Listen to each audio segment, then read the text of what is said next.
Amigos, ¿cómo están? Gracias por ver este video. Me alegra mucho tenerlos acá y seguimos dando la batalla cultural en todo momento, mientras podamos, lo podemos hacer. Tú que estás allá, lo puedes hacer recomendándole a un amigo, un vecino, un familiar que vea las propuestas de esta dupla maravillosa como es Abelardo y José Manuel. Y es que no nos cansamos de verlos. En este momento estaba revisando una entrevista de la semana pasada que le habían hecho en Blue Radio a José Manuel y vale la pena volver a mirarla porque la forma como él lo explica y toda la técnica que tiene para aplicar en este proyecto es fascinante. O sea, uno no se cansa de verlo. Él en su enfoque nos va mostrando una a una de las preguntas que los periodistas le van haciendo de cómo podría ser para aplicar toda la parte técnica en este momento tan coyuntural que estamos viviendo. Ya saben que podemos aportar y que podemos estar informándonos constantemente. Miren esto.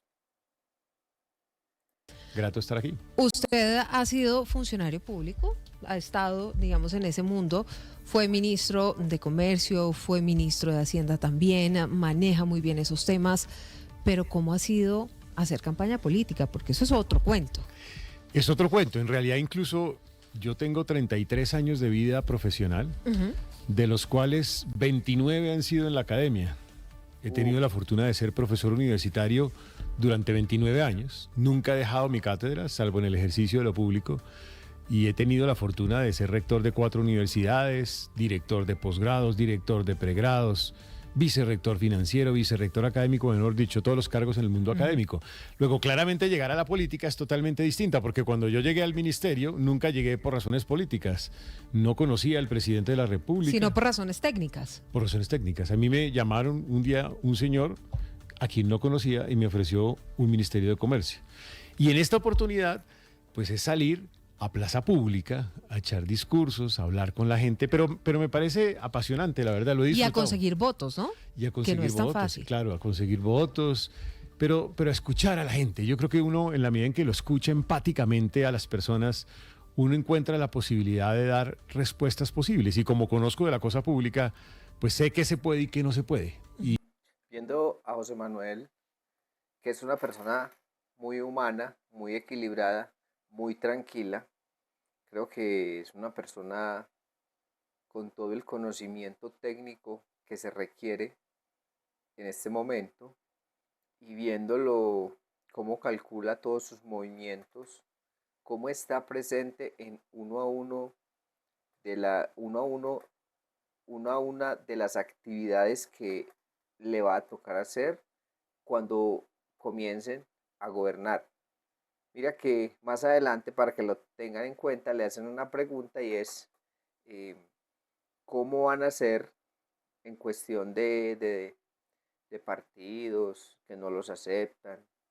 O sea, toda la filosofía que el equipo de campaña o la entrevista que ha desarrollado sobre no aceptar ningún tipo de ayuda de políticos.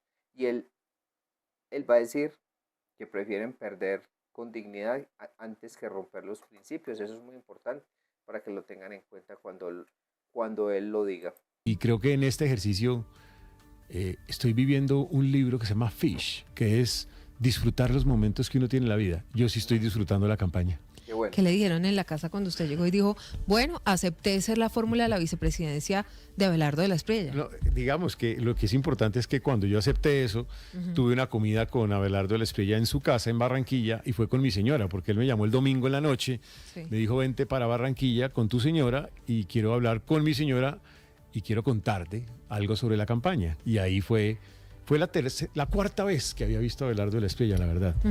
Y en medio de esa conversación, pues de alguna manera yo anticipaba lo que eventualmente venía. Tenía medio preparado qué es lo que tenía que hacer, pero no estaba totalmente preparado. Tanto así que incluso después de que él me hace la oferta, le dije, mire, antes de que yo le acepte, tengo que redactar mi carta de renuncia, porque tengo que renunciar a la universidad.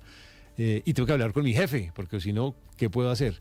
Entonces, en términos generales, pues yo llego a este escenario de un mundo totalmente atípico, el mundo académico, pero fue apasionante en esa conversación, pues el poder establecer una discusión sobre lo que debía ser el país, sobre los riesgos de la democracia, lo que estamos viviendo en este momento, y sobre las preocupaciones que yo tenía como académico. Yo hubiera podido no aceptar, la verdad. Lo hice por los jóvenes, lo hice por mis hijos, por los hijos de tus hijos, por en general los ciudadanos en este país que posiblemente no se dan cuenta, pero así es, estamos en riesgo en la democracia y en las instituciones. Ha sido interesante lo que ha pasado en esta campaña. Viene pasando desde hace otras campañas, pero sobre todo en esta hemos visto que hay un protagonismo importante de las fórmulas vicepresidenciales. Porque en la práctica, cuando usted se va a la Constitución, un vicepresidente tiene una sola tarea, y es reemplazar al presidente de la República en caso de que llegue a faltar. Pero hemos visto en esta campaña que ha habido un protagonismo importante. En su caso, en el caso de Juan Daniel Oviedo, en el caso de Aida Quilcue, y son muchísimas las fórmulas que han tenido muchísimo protagonismo. Y hablábamos hace algunos días aquí con Abelardo de la Espriella, y nos decía, yo quiero que José Manuel Restrepo sea como el Marco Rubio en mi gobierno. ¿Cómo ve usted eso y cuál va a ser el papel que usted va a tener en caso de llegar a la Casa de Nariño en la vicepresidencia? Mire, lo primero que acordamos es que yo no voy a ser ministro de ninguna cartera.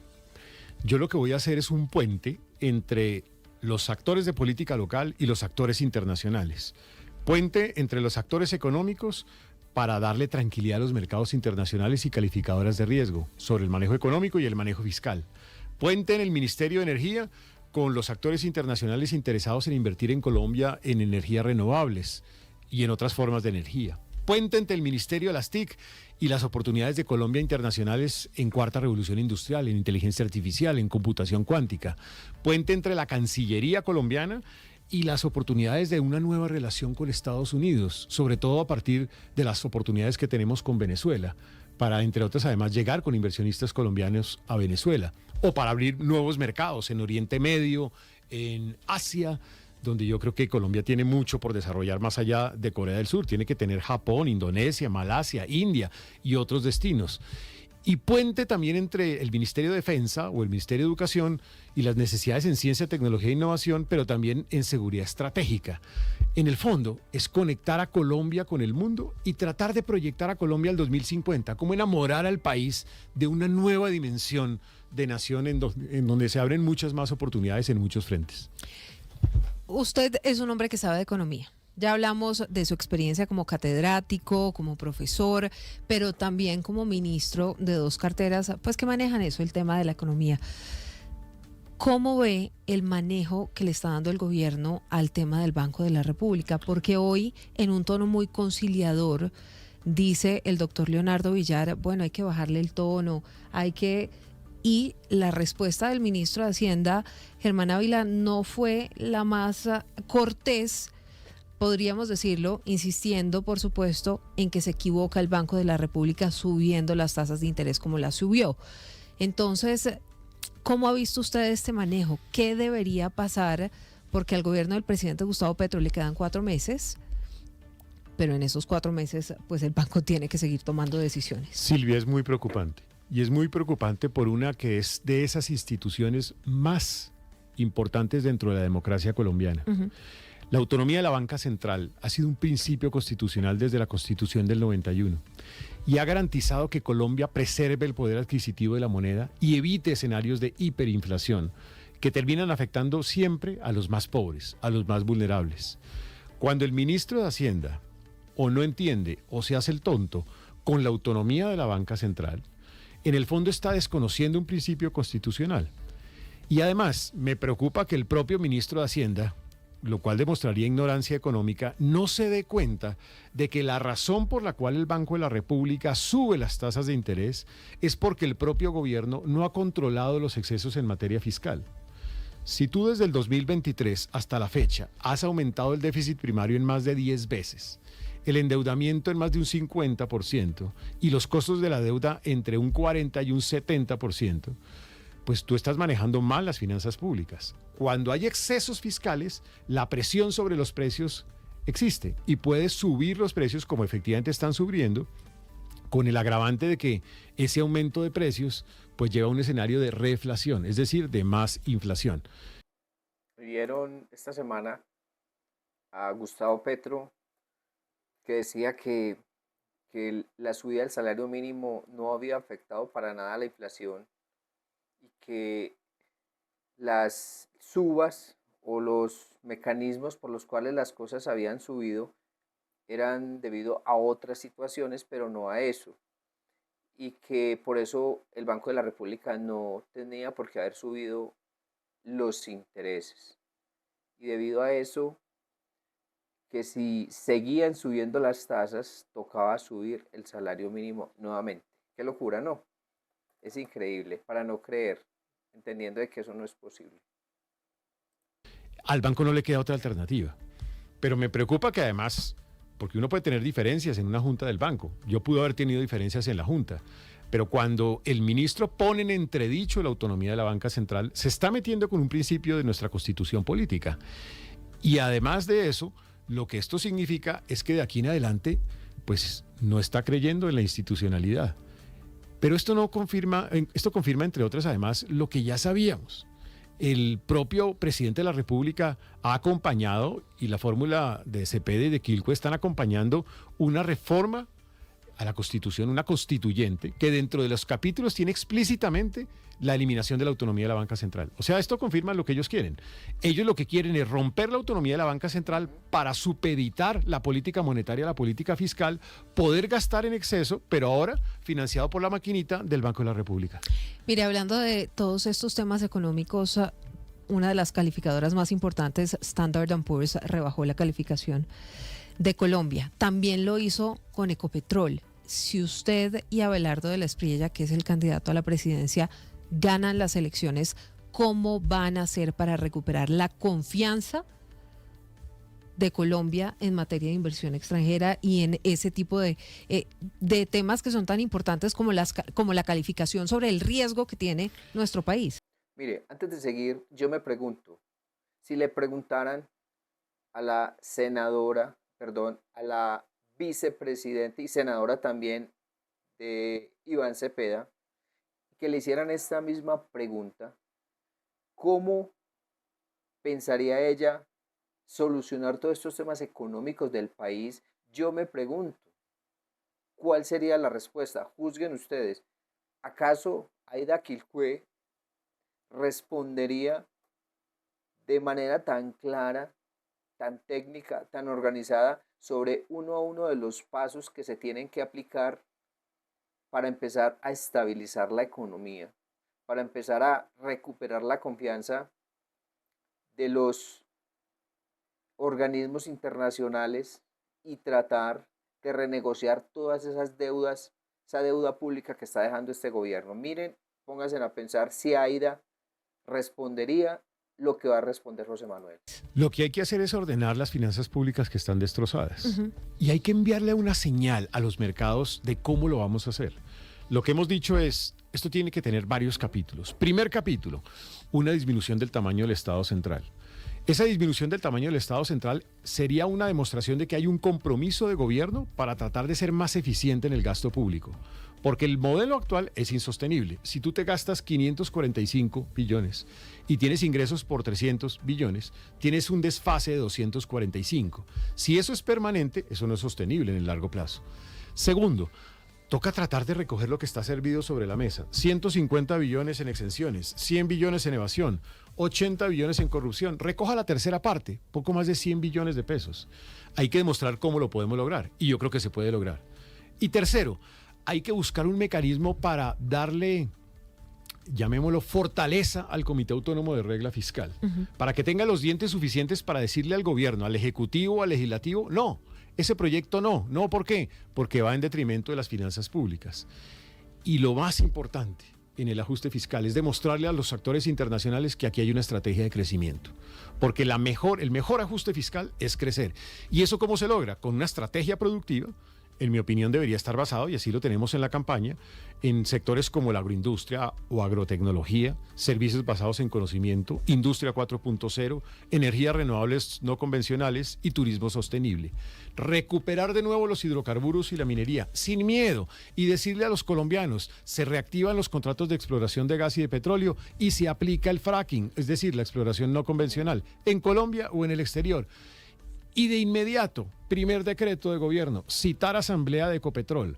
La asamblea se realiza, cambiar la junta directiva y cambiar al presidente de Ecopetrol y arrancar una estrategia para recuperar la dimensión de largo plazo de esa entidad que se ha perdido, permitiéndole los contratos de exploración de gas y de petróleo, permitiéndole la exploración no convencional, ordenando lo operativo y financiero, revisando la burocracia que se ha venido metiendo dentro de la entidad, haciendo un ajuste también que permita generar una mejor reputación, porque hoy en día, con lo que está sucediendo, pues evidentemente hay un problema de fondo.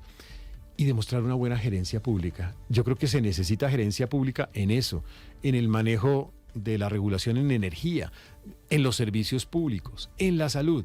Si tú le envías ese mensaje, y por eso voy a estar yo el 7 de agosto del 2026 en Washington y en Nueva York, con todo el equipo económico. Es decir, que el 7 de agosto, si ganan, no va a estar en la Plaza de Bolívar. Pues el 7 de agosto, después de la Plaza de Bolívar, nos vamos para Washington. Para estar allá el 8, Sí. el 8, con los inversionistas internacionales, calificadoras de riesgo, sentado, presentando el plan de gobierno en crecimiento, el plan de ajuste fiscal y lo que vamos a hacer para crecer en otros sectores de la economía. ¿Eso no les da emoción eso? ¿No les da paz, tranquilidad escuchar esas propuestas tan claras, tan equilibradas de una persona totalmente preparada? Realmente a mí me da mucha paz, me da mucha tranquilidad y me da mucha esperanza, porque vamos por buen camino, estamos trabajando. Es que mira que esta entrevista fue la semana pasada, pero es una súper entrevista que tiene mucho conocimiento, mucha información para estudiar, para prepararnos, para darnos cuenta realmente lo que significa eso, ¿sí?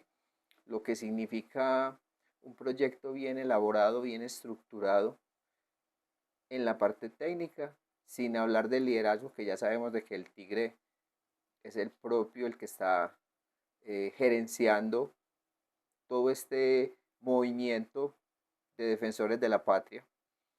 Y bueno, aquí lo dejamos, pero no olviden que seguimos dando la batalla cultural. Yo los invito a que se suscriban, que compartan y dejen un comentario. Y nos vemos en el próximo video.